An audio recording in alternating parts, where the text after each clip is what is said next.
We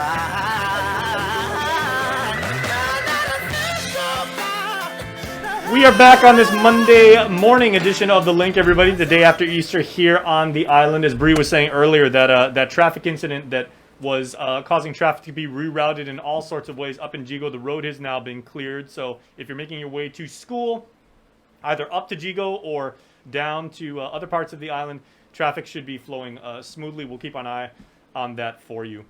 Speaking of island traditions, as Easter is and everything, a tradition we have here on the show is every Monday we bring in the president of the Mayor's Council of Guam, Jesse Alig, who also gives us a link tradition, giving probably the best laugh we've heard, in the last 2 years. There it is. Bless your heart. Happy Easter. Hi, Mayor. Well, really happy Easter. I hope everyone had a good weekend. I'm sure the Mayor's Council had a busy weekend. Mm-hmm. A lot of the mayors were trying to have their Easter egg on Saturday, and I think everyone got rained out. Mm-hmm. We tried to have our Easter egg hunt 2 Saturdays ago, and we got rained out, so we ended up doing drive-through. Yeah. It's a good thing actually that we went through the test runs of a pandemic, because you can easily transform your event from a full-on egg hunt to a drive-through in minutes. Where traditionally, Mayor, is the best place in your village of PD to have an Easter egg hunt? Oh, our playground. Our playground connects to this large open lot and our basketball court. So there's it's not just an open field. You can really hide the eggs. So it's a lot of fun. We typically do it there, but and we planned to do it there last Saturday or 2 Saturdays ago, with all the fun stuff that we typically do and all the good food that's bad for you. So, I had some of that this weekend. Speaking of good food. What's that? I was say, speaking of good food, I heard you guys had your first face-to-face meeting a couple weeks ago, and Isaiah was raving about the food. Always good food when the mayors get together. Yeah. We're not healthy for nothing. Mayor, we have to tell the youngsters that we have working in our newsroom. It's like okay, you guys have been covering the mayors diligently over Zoom for the past 2 years. You guys have no idea how they can throw down when they get together in person. Yeah, it was so our news space is a little smaller than we're used to. Actually, the rest of the space is smaller, so we just have to improvise. But anywhere there's food, there is a way. Yeah. So yeah, but I know that most of our mayors were busy trying to put on their Easter egg hunts. I think maybe a handful really only planned a drive-through. Bless their heart, because they, it was just gonna work out for them either way. But other than that, I hope everyone had a great Easter. So what's going on with the Mayor's Council of Guam? Gosh, there's so many different, wheels that are turning since we started the pandemic, and of course, moving into some normal state. Of course, we know that we've received some money from the ARPA and also from the Education Stabilization Funds. And so we've already been active in spending or procuring supplies for the ESF. And that's really for the summer school programs that most mayors are going to, to have this coming summer. So there's a lot of preparation going on, and that our facilities haven't been used for some time. So all of that has to get going, and a lot of the money that we applied for in this grant is really for repair and renovation. So a lot of that is going on. And, I think we all know the difficulties with contractors not wanting to take our little menial jobs, but we'll continue to try. We still have to look for 3 quotes, for any kind of work that we do. And so that's kind of the hard part, but we're getting there. So most of the mayors are doing that. We are working with other organizations, and you've reported this before. Other organizations have received money from ESF and from ARPA. The one example is the basketball group. So they're really going out to the villages, and I'm just encouraging residents to call your mayor's office and contact them about 8 and under and 10 and under basketball league, because this is fully paid. Everything is paid. If you're a player, you don't pay anything. If you're a coach and you want to help out the village, give your mayor's office a call, because you can get compensated for this time, and the league will pay for all the fees as long as the village has a court that they can play in. I believe the organizers have already reached out to the mayors, and I know today is actually the due date, but the team or the group is extending it for some time. We've been working really hard. I think in PD we do have 2 teams, so if PD can have 2 teams, yeah, the larger villages can certainly muster up a team. And so it'll be good for the kids to come out. They don't have to they don't have to know how to play basketball. This is going to be a learning organization and a learning process for a lot of them. And so we're encouraging the youth to come out, and male and female. So this is like a summer league for youth, a summer camp type so thing? it is a summer league. I think it is considered a summer league, but it's actually going to go further on. It's not just for a month or 2. I know that there's a longer duration, and so all the basketball guys, they're all working with each other, because I tried reaching out to different ones, and they're like, oh yeah, we already know what I'm thinking. We need help. Thank God for Frank Cruz is from PD. Yeah. Yeah. So that's a lot of what we're doing now, and I'm pushing it because as a council, they've reached out to us for some help, because they want to come into the village. And what that does for us is it kind of helps us absorb a sport, right? And then our money can be used to fund other sports, like the baseball, the softball, football, perhaps. But football is really expensive. I mean, I have not realized how expensive football was until I believe it was last year, when we were trying to, help the organization that participates in PD or plays in PD try to move forward, and looking at their expenses. I mean, it's crazy, and it's a good thing that former Senator Tommy Morrison introduced the limited gaming funds. So with the limited gaming funds, outside of ESF, outside of ARPA, we get a certain appropriation every year, and that sum of money should go to supporting our sports events in the village. And that's one of the reasons why I always say our sports are free in PD, because if we can pay it fully so that the coaches and the organizers can concentrate on training the children or the youth, then that's what we're going to do. And so we've been lucky, really, to actually pay for it. There's some stipulation on how we can use the money, because you can't use all of it for sponsorship, because we have to maintain our sports facilities.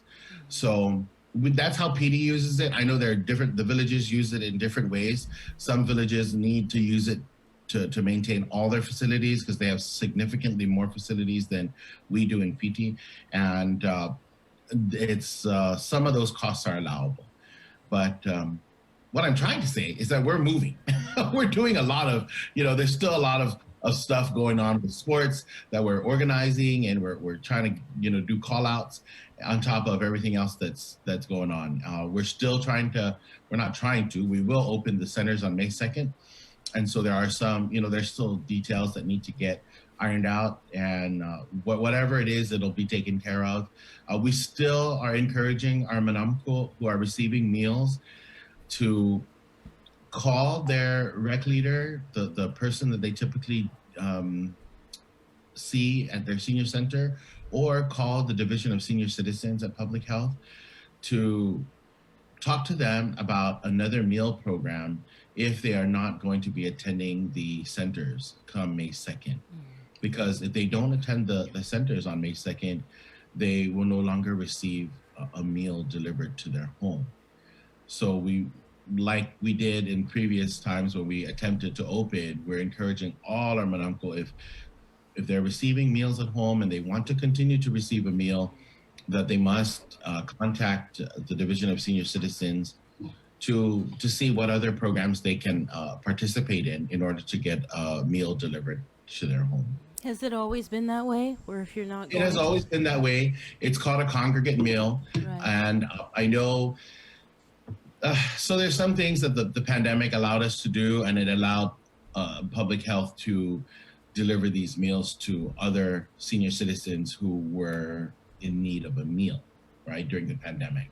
So that those rules were kind of bent a little. I don't want to say it like it was an infraction. I want to say that there was permission granted by the grantors to allow for that meal distribution to those that are not that typically don't participate at the center.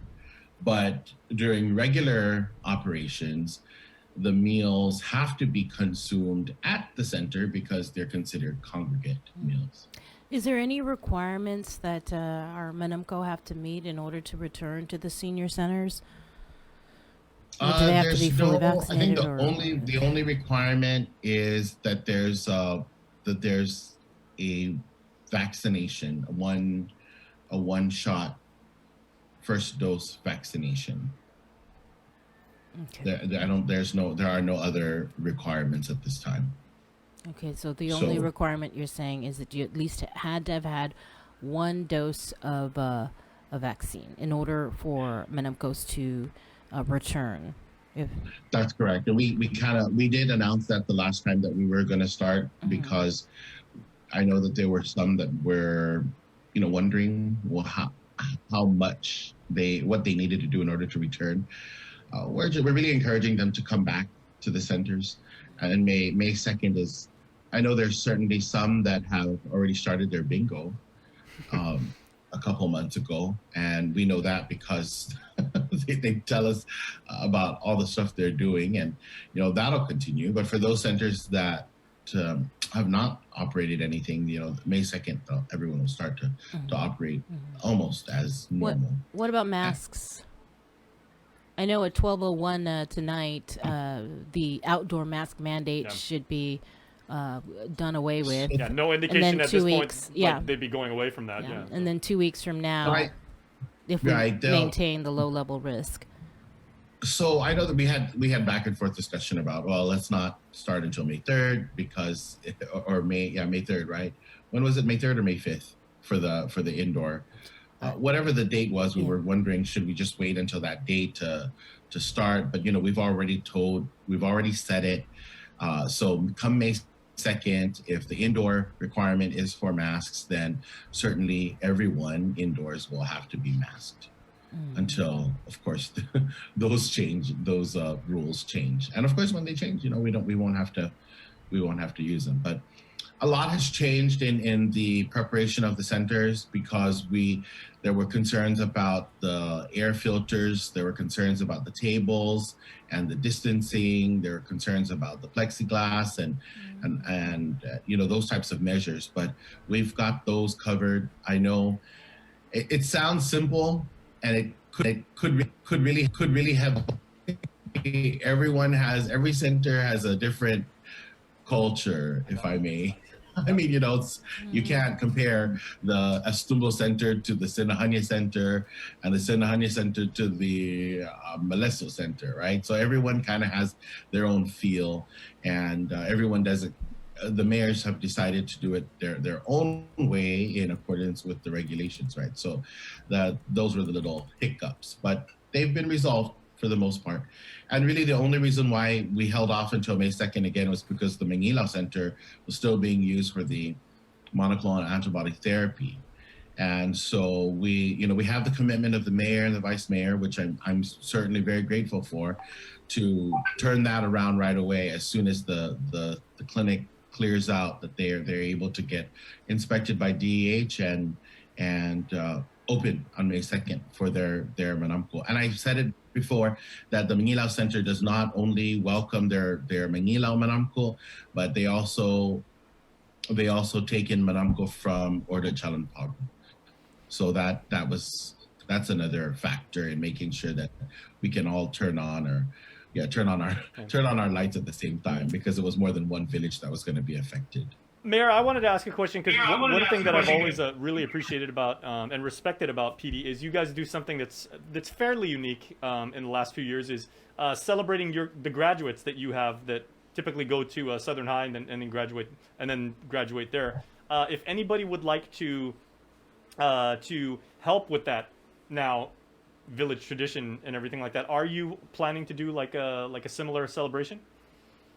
You know, last month I was thinking about it with our group, and I'm thinking, gosh, I want to go back and I want to do all these things, and let's just open it all up. And yes, as a matter of fact, I know you guys helped us with game night one time. Mm-hmm. So we're gonna step that up, and we're gonna do a game night. I'm just going off. Sorry, I'm just kind of excited about it. But we're gonna do a We can let the cat out of the bag. It's cool. This is a safe place. Yeah. With our Manamco, because May is Manamco month, yeah. Right? And so typically for Manamco month, we don't have a center in PD, so every week we have these events for all our Manamco, and we do different things. But I'm still thinking that they're going to be a little iffy about going out. So I decided we'll just have one big event for our Manamco and for our families, and they're very competitive, our seniors. Mm-hmm. So I figured we should do a game night. That'll be fun, and we'll have to do some oldies but goodies, country western stuff, and then they'll get all kicked out by the young ones, by the millennials with the newer questions. So we're gonna have that. Gosh, it's in May towards the end of May. Well, you can definitely count us in. Okay, cool. Yeah, cool. And I was actually asking too about like the graduating seniors, like the kids that the 12th graders that go, because for context and everything, for people that don't know what we're talking about, for the last couple of years, the mayor down in PD, they've had these wonderful. They're not only photo opportunities, but you've been able to give these incredibly valuable gift bags with things that kids can use as they move on to the next chapter of their life, and just the outpouring of generous donations that corporate partners and families and people from all walks of life have given to say, okay, congratulations on completing high school. Here are the tools you need to now become successful in wherever life takes you and everything. And I was always so inspired by that. Oh, thanks. So yes, we are going to do that, and I mentioned it because I wanted to add the graduates into that game night to make it just this one big kind of like a homecoming of sorts, right? Remember homecoming back in the day where it was just, I don't know. Homecoming for us, it was huge. I mean, everybody looked forward to it, whatever it was, right? And so we're hoping that's what this event will look like in May, where it will not only bring our Manamco but our families, but also our graduates, because I know that there's certain situations they've had throughout the year, and perhaps it's not typical, right? We all understand that. So that I think will be our first introduction to kind of a normal event in PT finally, but certainly going to do what we've done the last two years. Mm-hmm. So yeah, for sure we're going to do it. And you're right, we're just it just always works out, quite honestly, where people help us out, we kind of ask and they give, right? We don't always have to beg. So that's one of the two coolest ideas I thought over the last couple of years in the pandemic era, Mayor, were what you did for your graduates, the ones that were finishing Southern High, the many of them, and then also what the Archdiocese did with bringing Santa Maria and Camelin around for 2 years to go visit all the. I mean, those two ideas and everything. I have so much respect for you guys for pulling that off. Amazing. Thank you. Yeah, that was Santa Maria and Camelin. I know we've had that discussion too. I mean, that whole feeling was, whether you're religious or not, I think, it was necessary, right, at the time. I mean, and you could just feel the vibe, just standing outside. You could feel it. You could feel it emanating from your neighbors, whether they go to church or not. Whether they're Catholic or not, quite honestly, I mean, it was still kind of like, what's going on? And perhaps you didn't believe in it, but you felt the sense of the sense of fellowship, the sense of hope, right, together. So I think that was. You're right. I mean, that was spot on, and I'm just as grateful as you are. Mm-hmm. So, Mayor, what about ARP money? You have an update on that? I noticed the latest ARP report. Money, it's kind of like it's just kind of like molasses. Right. The latest report shows 8.79 million, 407,000 was spent. So you guys do have a balance of 8.3 million. That's correct. So spent, I can't say that it's spent. I can say that it's not even encumbered, but we have the money, and I say molasses because when we're trying to purchase the vehicles and the heavy equipment, it's not you can't just swipe your credit card Right. and purchase all these things. So it's in the process. We're working on it. We're hoping sooner than later. I do know that the villages that are the 19 villages are going to receive their $100,000 each as well. That's in the works. It should be coming down soon. I have to say though that we're prepared to spend the money, but I'm also very cautious because the reporting requirements are going to be necessary. And so for ESF, we do have a part-time employee that was hired with that money to manage the ESF, and we're looking forward to hiring a part-time also or a limited term for the ARPA as well, because that's a huge sum of money. And in the council, we really only have two employees that handle all the 19 villages accounts. So that's still important. And we have not yet picked up the person for the limited term on the ARPA, but the money, it's still coming down. It's still rolling. But that part is really important, just as much as hiring dedicated heavy equipment operators for the equipment that we're purchasing. So all of that's, like I said, there's so many different wheels turning, and that's one of the wheels. Those are one of the... Who does the hiring? Do you guys do the hiring for those positions? That's correct, yes. You guys do? Okay. Yes, we do. Yeah, we do. Who was hired for ESF? ESF, it is, that's personnel. Do we talk about personnel like that? Yeah, we can. Yeah, it's not a, she, I mean, it's a, yeah, Rika Garrido. Rika Garrido was hired for ESF. And so she does what the other two employees do with the other accounts, with our regular accounts. Yeah, so that's what it is. And we're, like I said, I know we're slotted to either one or two limited term for ARPA, but we have not picked those two up yet. But we will. And I remember, I think one of the last times we had you on a few weeks ago, you were mentioning how they were doing the road improvement projects down in Hoggett. Are there any other road improvement projects that are underway in any of the other villages that you are aware of? I think the only one, I think I know that Talafofo is next on the list, if they're not already there. After that, I'm not sure what else is, I know the list. I just don't have it with me, and I don't recall it. Mm-hmm. Is that ARP money or? I don't believe it's ARP. I can't say that it is. I cannot confirm that. I cannot. Mm-hmm. I just know that it's.